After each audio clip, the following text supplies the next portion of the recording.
So,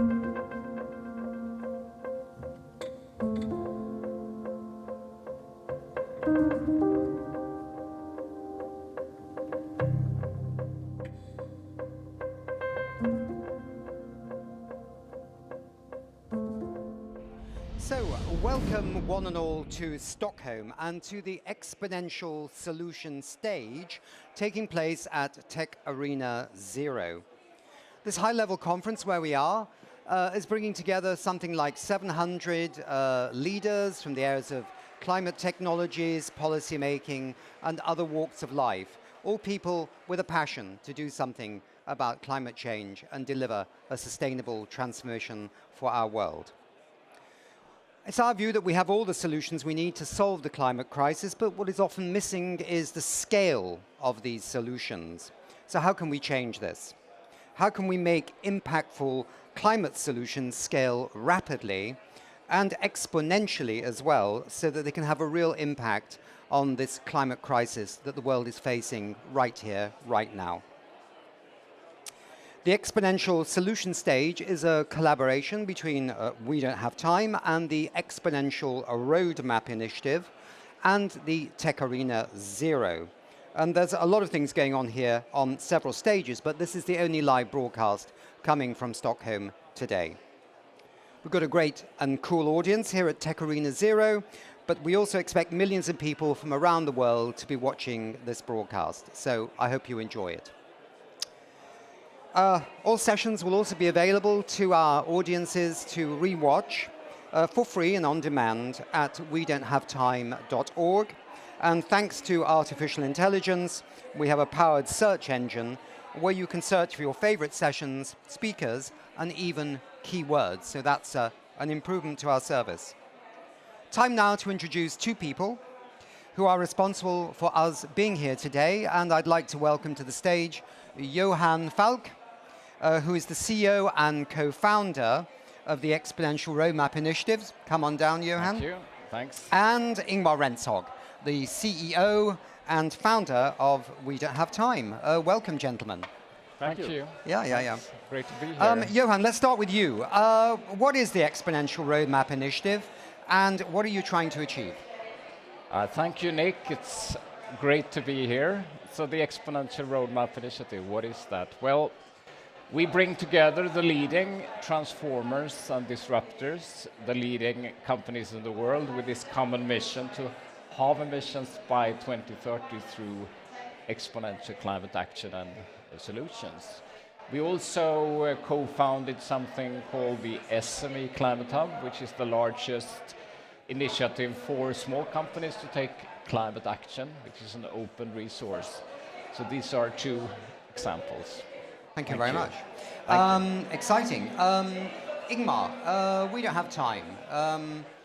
What's in this name? Yeah, it's a curious name. So what does it actually mean?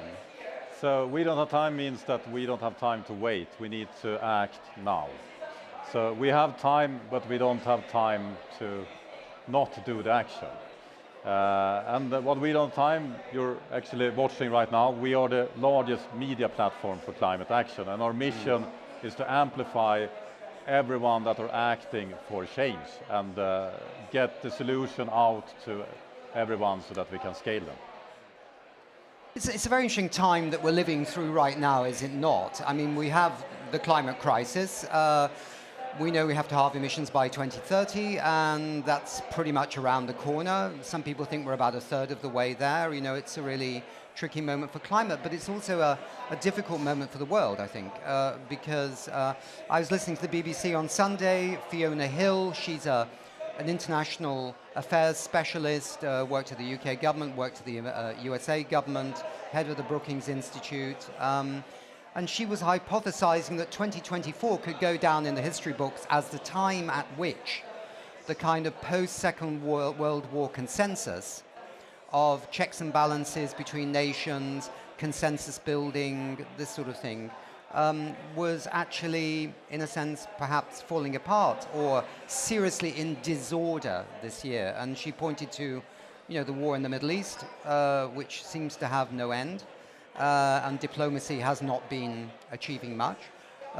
She pointed to the weakness of the United States in the last 10 years because of deep divisions in politics, and heaven knows what's going to happen on the 5th of November in the USA, the ongoing war in the Ukraine, the annexation of Crimea, which took place earlier, China and Taiwan, really saber-rattling.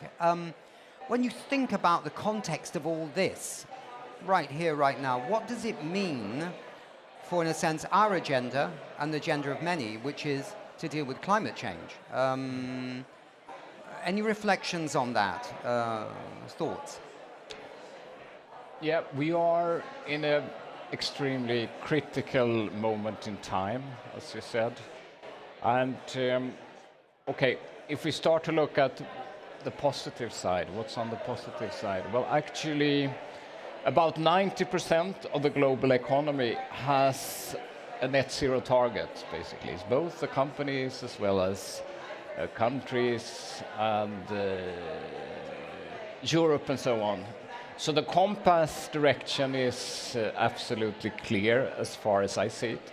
And we built this incredible momentum with leading companies transforming their value chains, making deep cuts in terms of emissions and also scaling up climate solutions in all type of areas. So that is positive signs as far as I see it. Another opportunity is, of course, that we need to transform the economy to more resilient solutions. We need to build resilient energy systems, resilient food systems, and so on, where actually the security and the climate transformation comes together. So that is, as far as I see it, the second opportunity. But it's even more important now to mobilize the positive forces, because we haven't still bent the curve. There should be an opportunity to do that in the near term, where we actually bending the emissions curve and start to radically reduce emissions. We also need to mobilize technologies like AI and so on, both to bend the curve, but then actually to accelerate the climate solutions and climate action. So from my perspective, the key point would be to actually, that the leading actors, both in companies and countries and cities, actually do their utmost to move forward in terms of climate action. So I still an optimist. Right. Right. I used to always be the optimist, but in this difficult political landscape we're living in right now, it's very hard to really be that optimistic. I mean, I'm 100% sure we are moving into a fossil-free society. We have the exponential curves, we have the development, we also have the public support. You and I have done a survey in, I think it's more than 150 countries, and 80% of the people wants to see stronger climate action from their political leaders.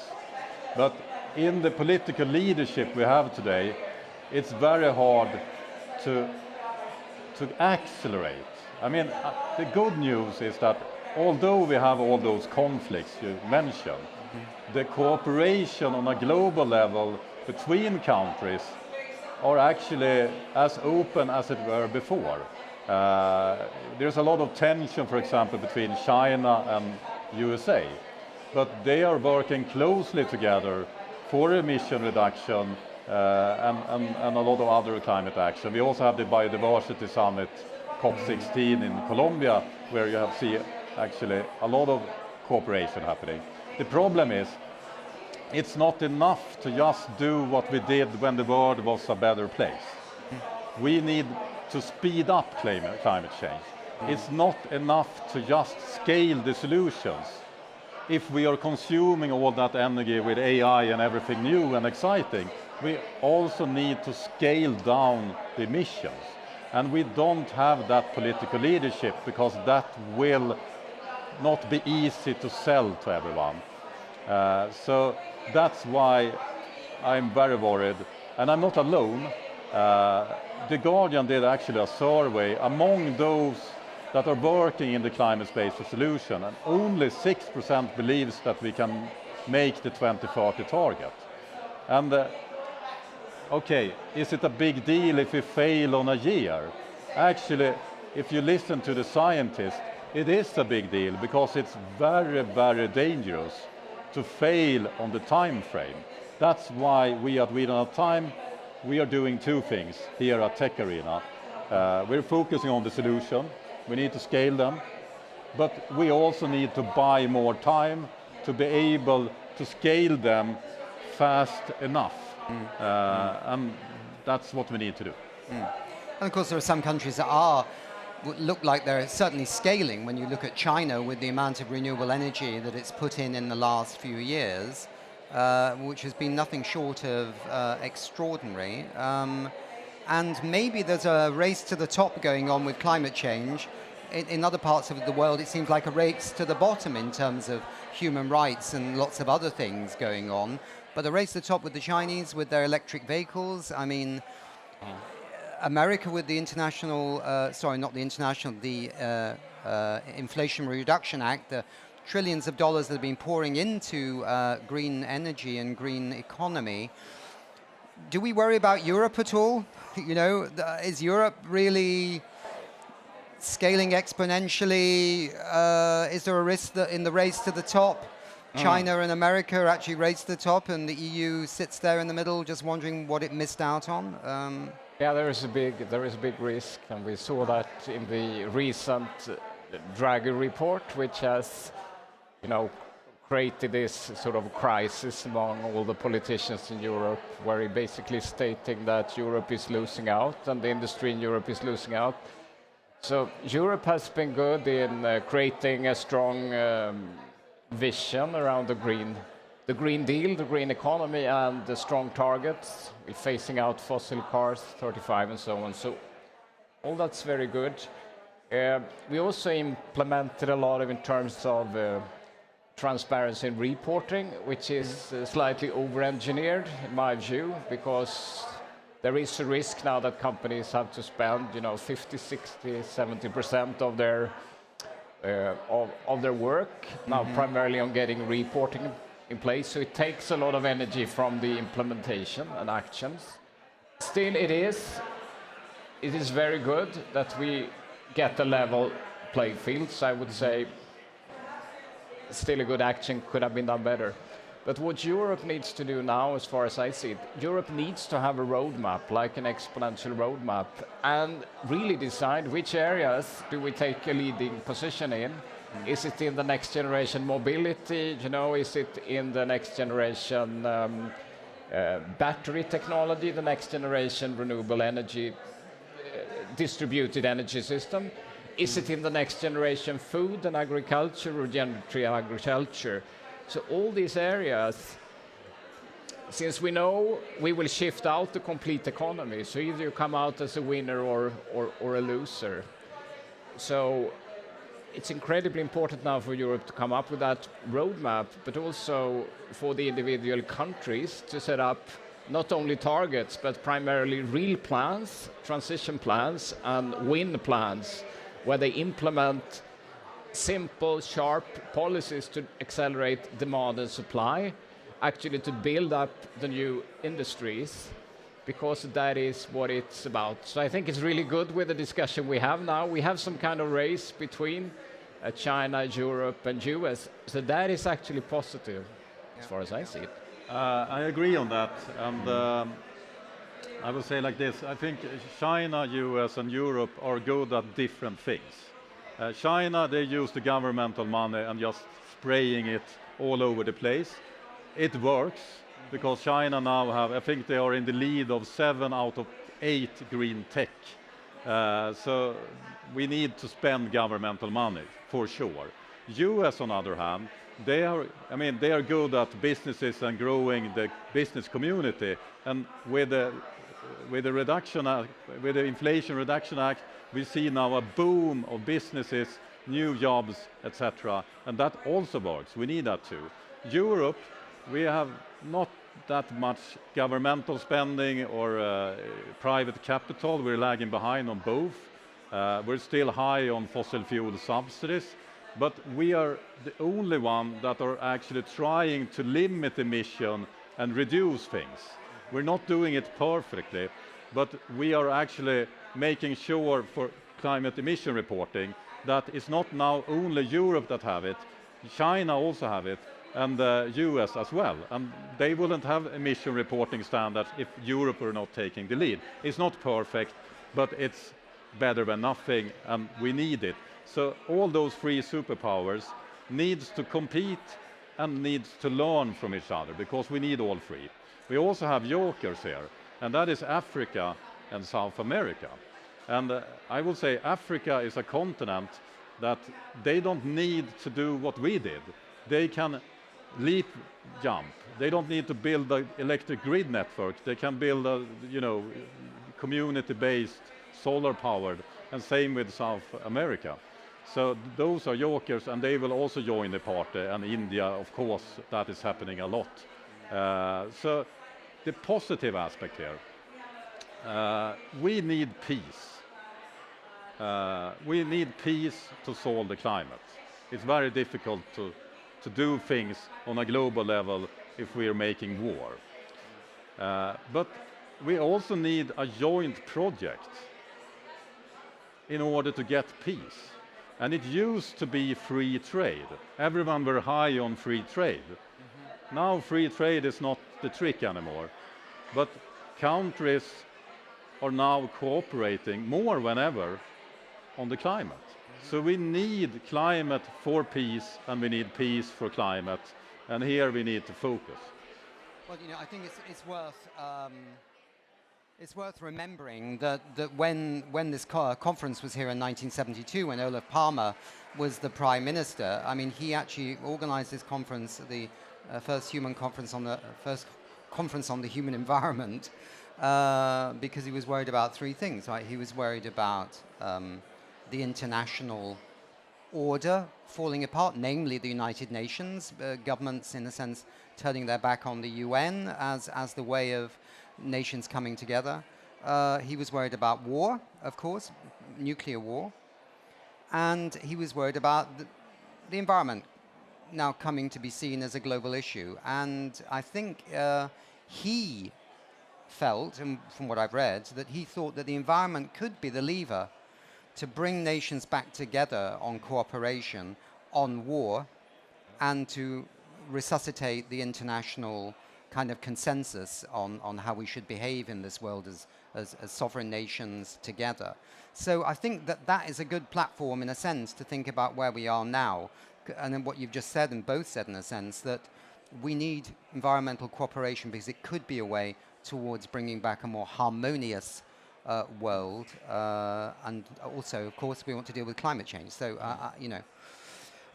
let's just get close to the wrapper. It's interesting, somebody's put a chair right there in front of the counter, so I have no idea how long we have left. So if somebody could take that chair away. This is a bit of disorder in 2024 that we have chairs now appearing in front of the countdown. Anyway, good, it's not falling apart, now I can see it. What have you seen here, Johan, so far that's been of interest to you? Have you seen any ideas here that you feel passionate about? I recently joined, but I was also joining a session yesterday, which was very valuable. And one thing is that, well, a lot of the innovations, what we call climate solutions, will come from smaller companies. And they will come from all part of the world. And we have a lot of initiatives incubated from Africa, for example, here. So I think it's so incredibly important that we work with the leading small companies and give them the potential to grow as well, and grow exponentially. We need to ensure that they can get the resources and funding to be able to accelerate. And now everything in transformation, it's not about the individual company, it's about the value chain, because all our companies are working with the value chain transformation, with your suppliers as well as with your customers. And in order to do this radical cut, 50%, 80, 90%, which has to be the starting point. It can't just be, well, how I cut 3, 4, 5%. It's actually to look at what does it mean to cut out 90% to go to regenerative value chain. So you start with the backcasting. Then we need this tremendous innovation. It's all the part of the chain. So we need to collaborate both with our suppliers, not just see them as somewhere we would like to push down the price, but also how we're sharing the value in the value chain. You know, how do we distribute the wealth in the value chain? So this value chain transformation is also an opportunity to distribute wealth between countries, as far as I see it.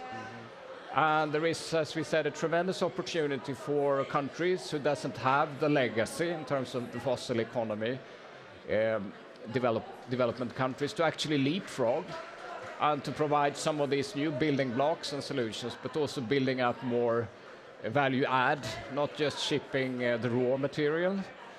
I think that's an incredible opportunity. So just to add on Europe, I think Europe has an opportunity to work really closely on an equal basis with Africa, for example, and finding other partners to build a new economy. And I think something we're talking about in the race to the top is we truly need to integrate now climate and nature as part of the financial plan, as part of the GDP in the countries, basically. So it's part of the core, it's not a side plan, climate plan, so it's part of the core plan. Which I think is very logical because we're shifting the complete economy. So the key is to get it into the core, particularly for development countries. They're not motivated by cutting emissions, of course, because they're very low emissions. They're motivated by increasing wealth for the people in the country. So that should be the driving force, but to do that with a new clean technology. And Ingmar, I can tell. Sorry, I have to say something and you have to respond. That's how it goes. But you're going to talk about scaling solutions as well here, right? And you have been. Yeah. I mean, is there a solution that you feel needs to be scaled? Do you want to talk a bit about that? Yes, it is. But first, sorry for grabbing the mic here. Yes, okay. You asked Johan what he has seen here today. And I want to comment on that. Okay. Because this is an important comment. Right. And it's not about what I have seen here today. It's what I'm not seeing here today. This is an amazing event. It's an event coming from the tech community, and it's all about saving the planet. That's very hopeful. And it's sold out. It's so many now working to fix the problem. It's not like tech is something else, it's the same. We all want the same thing. And we had some political leaders here, like the mayor of Stockholm, opening this stage. That's great. Cities are on board. But where are the government? Where is the climate minister? Where is this prime minister? This is kind of a, if this will have been an event 5 years ago, we will have seen at least a couple of ministers on stage or walking around. I don't know if they're even invited, but maybe they are, but they're not here, what I know. So this is both what's hopeful. We are doing it anyway. If Trump is winning the US election, there's still going to be 1,000 of those events with local politics, with the entrepreneurs, with the investors. But come on, you running the countries, where are you? So that's what I wanted to comment. Okay. And regarding the solution, yes, this is not a unique problem in Sweden. We have the wrong leadership in many countries for climate. It's not bold enough. They have kind of no vision. They're just running around and try to stay in power. So we need to buy more time. That's my solution. And I'm going to talk more about it later on this stage, but it's the short story. We have two kind of climate gases. Long term, that carbon dioxide, it will stay up in the atmosphere for up to 1,000 years. But we also have other climate gases like methane, and it's on average only 12 years in the atmosphere. And if we start to focus on that, really do focus on that, we can stop those emissions and we don't need to remove the gases. And that will reverse climate warming, and that will help us to buy more time. Because the longer we are scaling the solution, investing in the solution, doing everything that we're talking about here, we're going to see another political leadership form, because no one wants to be the political person defending the 20% of the non-electric cars. Who is going to vote on them? So maybe we should tell the audience now, we're just wrapping up, we've got 39 seconds. We're going to be having a big focus on methane at COP29 on We Don't Have Time broadcast with our partners, the Exponential Roadmap Initiative, and many, many others. We've got the US government even calling us, asking to be on the show. Many other people wanting to be on the show. We're going to cover oil and gas industry, methane leaks, how do we deal with that? We're going to cover agriculture, we're going to cover waste and landfills across the world, they're leaking methane. And we're going to talk about coal mines and the amount of methane that's coming out of those. It's a big topic, but it's a golden opportunity to halve the emissions by 2030 in this very short space of time and allow the decarbonization efforts across the world on every other gas, including the big one, CO2, to happen as well. So watch this space. All right, so we've come to the end of this wonderful session. Thanks, guys, that was really good. Johan, can you please stay with us, because we're now going to go to our showcase, or one of our showcase sessions. Yes. Ingmar, thanks a lot. We'll see you up again at 3 o'clock. Thank you. That's great.